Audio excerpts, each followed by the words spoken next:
Кто из вас вчера был на пленарных заседаниях? Не все. Okay. Значит, во-первых, разрешите мне представить нашего докладчика, доктора Марка STROO. Марк сертифицированный специалист по визуализации. Он президент своей компании, будет рассказывать о его достижениях в использовании визуализации при работе со своим клиентом в Голландии. Вчера мы с вами обсуждали довольно много вопросов, связанных с разработкой applications, использующих достижения Big Data. Big Data Predictive Analytics – это название нашей конференции. Как использовать огромные массивы данных, как эти данные обрабатывать, как из этих огромного моря данных выбрать то, что нам нужно, как использовать машин-лернинг алгоритмы для того, чтобы оптимизировать принятие решений, принимать эффективные решения бизнесом. И один из вопросов, о которых будет говорить доктор STROO сегодня, как же результаты, которые получаются при извлечении данных из больших data warehouse, и результаты, которые получаются в результате работы машин-лернинг алгоритмов, как их визуализировать. Это чрезвычайно важный вопрос, визуализация, потому что визуализация позволяет нам понять, в чем же суть той проблемы, которую мы анализируем. Доктор STROO. Доброе утро. Good morning. Thank you. So, sorry we started a bit late. You know, this is University of Technical Science, so there should be technical problems to start. Today I will tell you a bit about visualization in relation to analytics, partly in relation to big data. So we will look into techniques for visualization and for analytics and to see how you can do it good or bad. So, shall I translate? So, do I need a microphone? Does everybody need translation? Also the lay people? Or do you understand English? Yes? I can speak more slowly if you want. Ну, еще раз тогда. Sorry. Yes? Еще раз. Вам нужен перевод, либо все... Конечно, нашему Так, ваше мнение я понял, ваше мнение вот остальных. Все-таки не нужно. Okay. So, it should be okay. Okay. Thank you very much. That one work too? Yes, please. Here, no. We'll see. So first I tell a bit about me, and because it's about visualization, I use pictures. I'm a certified business intelligence professional. It's a platform independent certification about data warehousing and business intelligence. I'm the owner of my own company called InvisiBV. And I also work for a company called Centennium, which is also a BI and data warehousing company. And my current client is the city of Rotterdam, the second largest city of Holland. The most tools that I've worked with for visualizing information are IBM Cognos, Tableau and Yellowfin. I have experience with ETL using Pento data integration. I have experience with the database of Oracle SQL Server and MySQL. And I have some experience with the big data tool MapR. So when and why do we use visualization?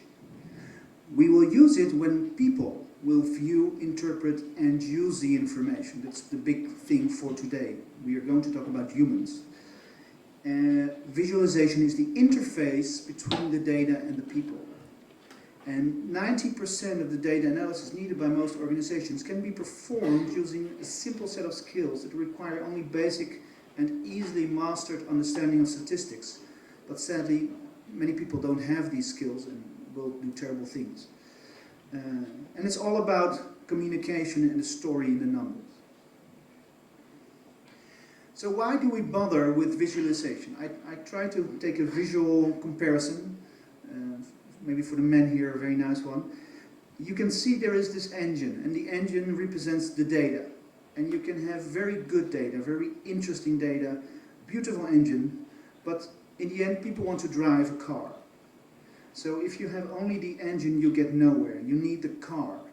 And the car is visualization and business intelligence around the data. So that's why we need visualization. And we're going to tell a quantitative story, so a story with numbers. And the question we may ask can be simple, yeah, but the answer can go over multidisciplines. You know, we can speak about financial things, about employees, customers, production, many different things we have to bring together maybe to answer this simple question. Now, this is the so-called DIKW pyramid, and it shows that we start with something which has very low value but has a large quantity. The data, which can be big data, has very little value in itself. But the higher we get in this pyramid, the more value we get from what we have. And as you can see, when we start to visualize our information and we get knowledge from it, then we have more value than just data.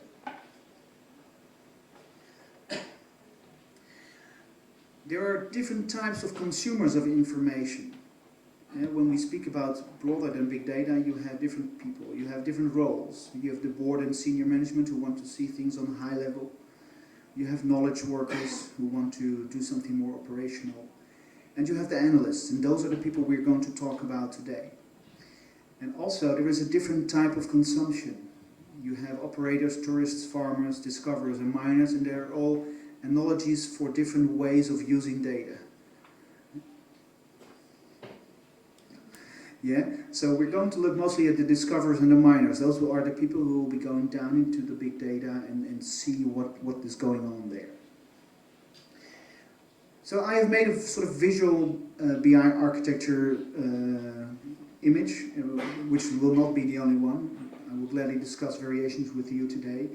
But as you can see, the first part is the part about the collecting. We have different types of source data. We have files, we have traditional databases, we have data from the cloud. Oh my God, you still didn't wake up. And we have big data. Yeah, the blue is the big data. And what we first do is we put it into a more central database, which can be a data warehouse like with Data Vault. We have the operational data store there, and we have what I call the operational big data store.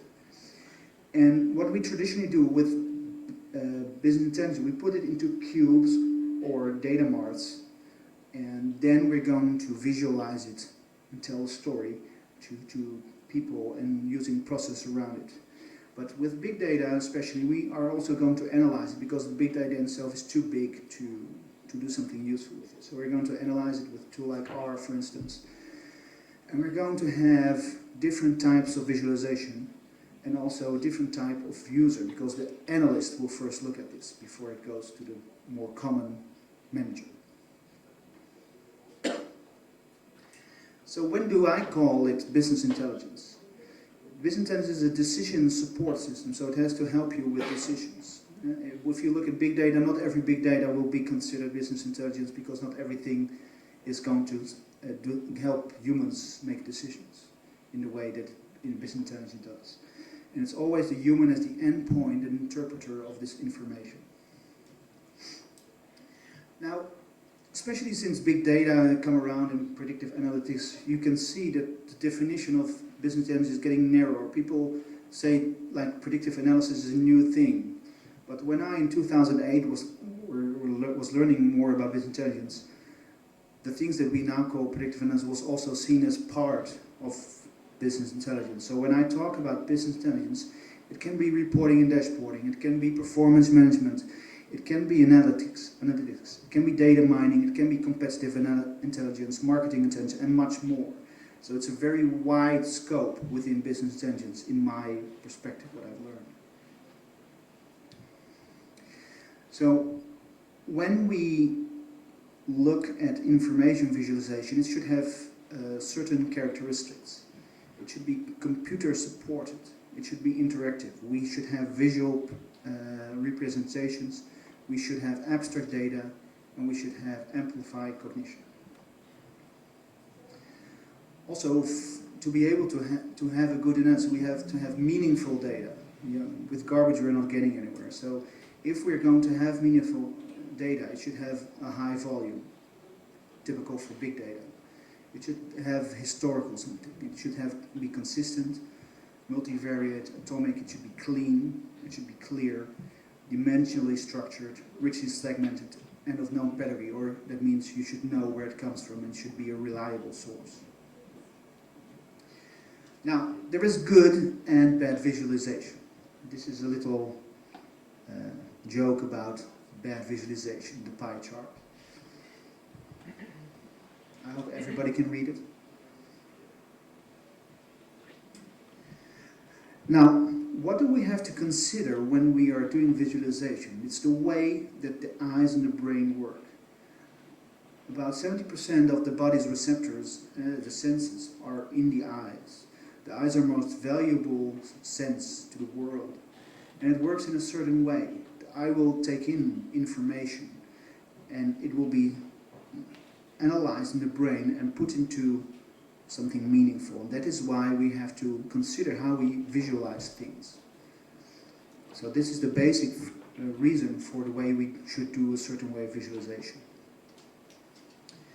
Now there are certain attributes, elements of visualization that are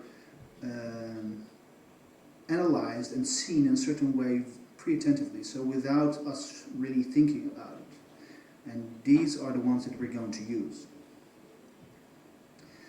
The most common one and most important one is form. As you can see here, different length, width, size, shape, etc. will draw our attention immediately without thinking.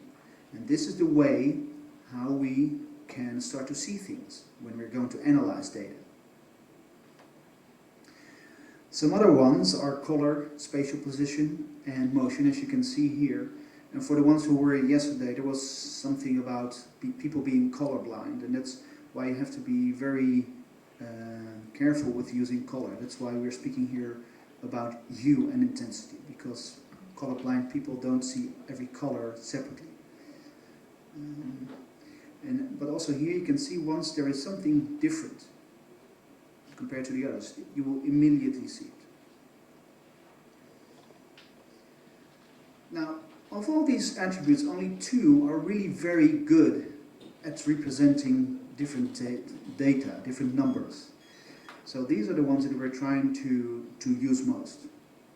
And as you can see, these are length and two-dimensional position. Now, before we go back to visualization, we're going to look a bit more at how we can interact while doing analysis. We're going to do certain things like comparing, sorting, adding variables, etc., etc. And so these are typically the things that we will do as an analyst with our visualizations to get the answers that we're looking for. I've put some examples here of a comparison so you get an idea how it will look visually. You can see that with the first one it's only nominal, so you can see with the height of the bars which one is the highest. It's the most simple one. But just by a simple thing, by putting it in order, you're going to get more information. It's now very clear which one has the highest number. And so little changes with the visualization can also add new meaning.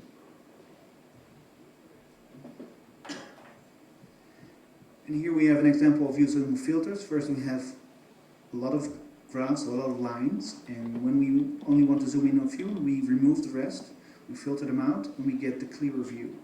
It's also a way of using analytics.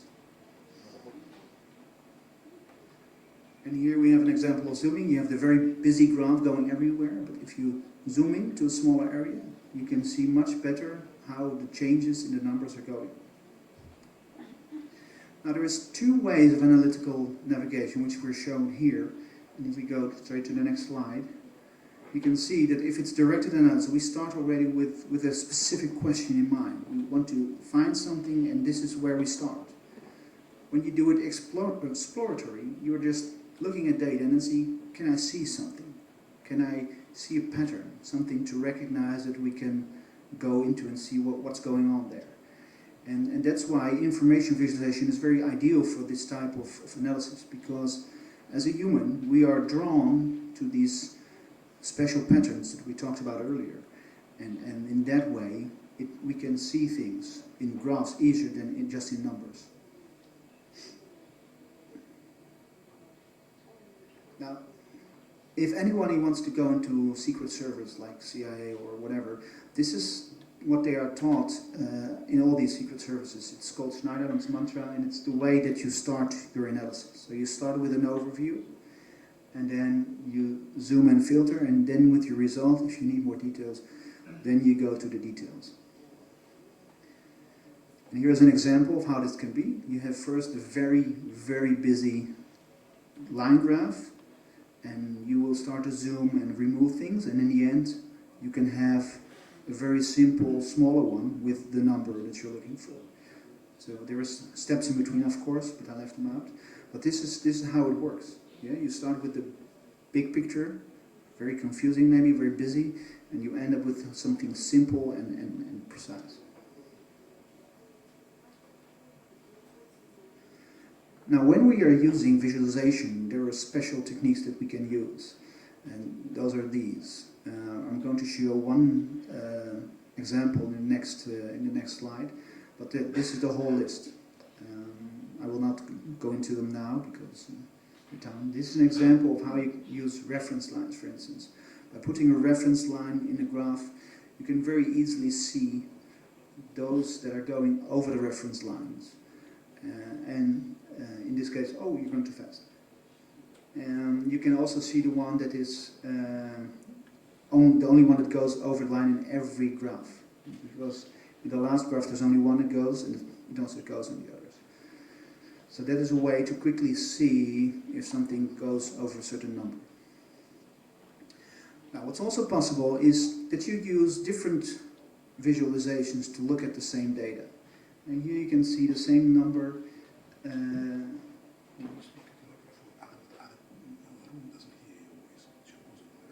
Even closer. Okay, good. So here you see different ways, and here we also use color, for instance, to recognize the different product types.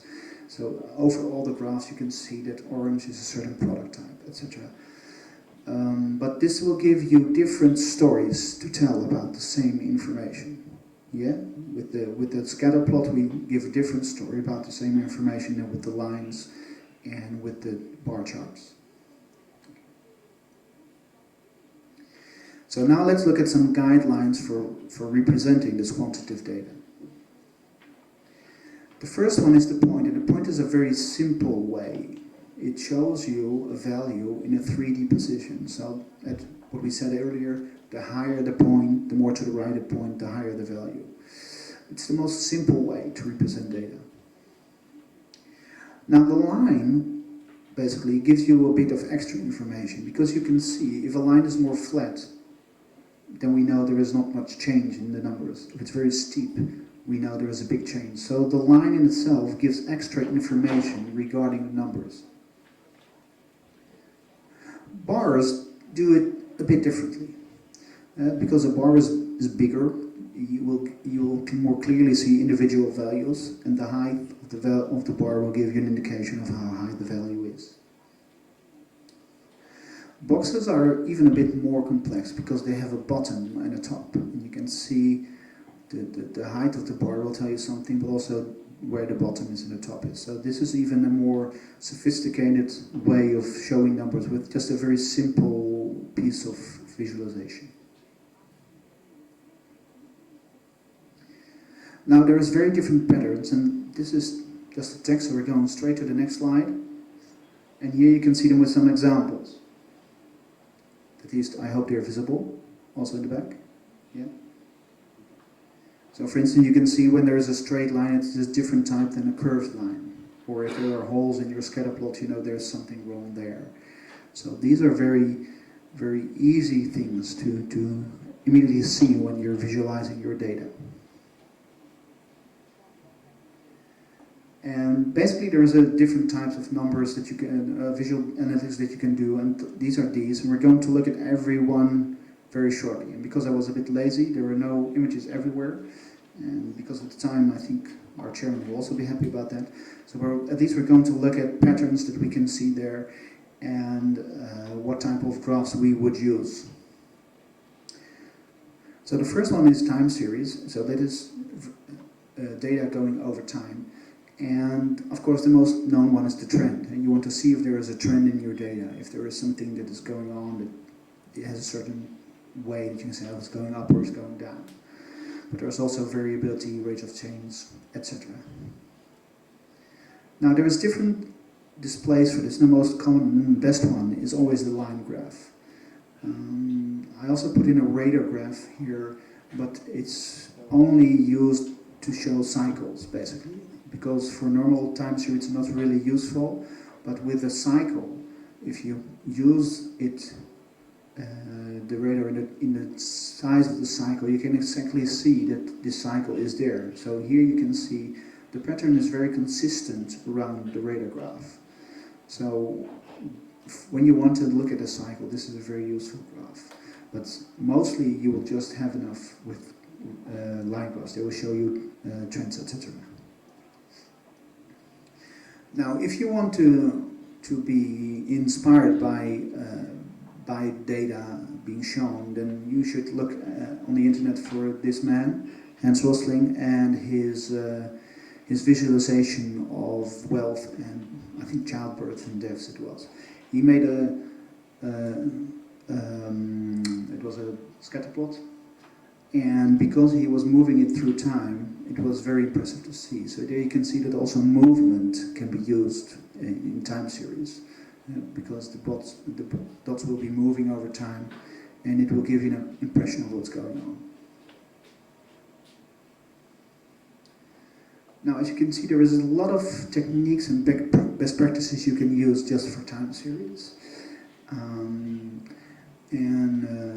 We're not going to go into deep, but as you can see, there is a lot of things you can do, like omitting missing values, grouping, etc. So there is a lot of things that you can get out of it by visualizing your time series data. And this is a small example. As you can see, we have here website traffic, and by giving it slightly different color to the weekdays instead of the weekends, you can clearly see when there is a trend going differently. Because if you just see the first graph, it's very hard to see if a low is in the weekend or during the week, or that a high is in the week or in the weekend. But by giving this slight difference, you can see when there is something different. Okay, you're getting fast. Here you have some part-to-whole and ranking patterns, and I don't have them, but it's usually done with bar charts, and you can see if it's going like this, or different ways of how the bar chart shows the different numbers will give you an idea of if there is a pattern and what kind of pattern it is. So these are the most used ones. The pie chart is in here, but it is a very flawed, a very weak way of showing part to whole. It's often used, as you could see on my little cartoon, but it's very weak because we have big difficulties to estimate the size of something in a circle. And also, because we cannot rank the order, it's very hard to see, for instance, which is really the biggest one when we're getting numbers who are almost the same size. So this is an example of a Pareto chart, which will show you something with ranking and the pattern in time. These are some more techniques and best practices related to part to whole, and I hope they will be useful. And we're going to the next slide. So another one is deviation. And deviation is looking at, how are things different from a certain standard or reference that we're using. And it's very simple. We only need a bar graph or a line graph for this.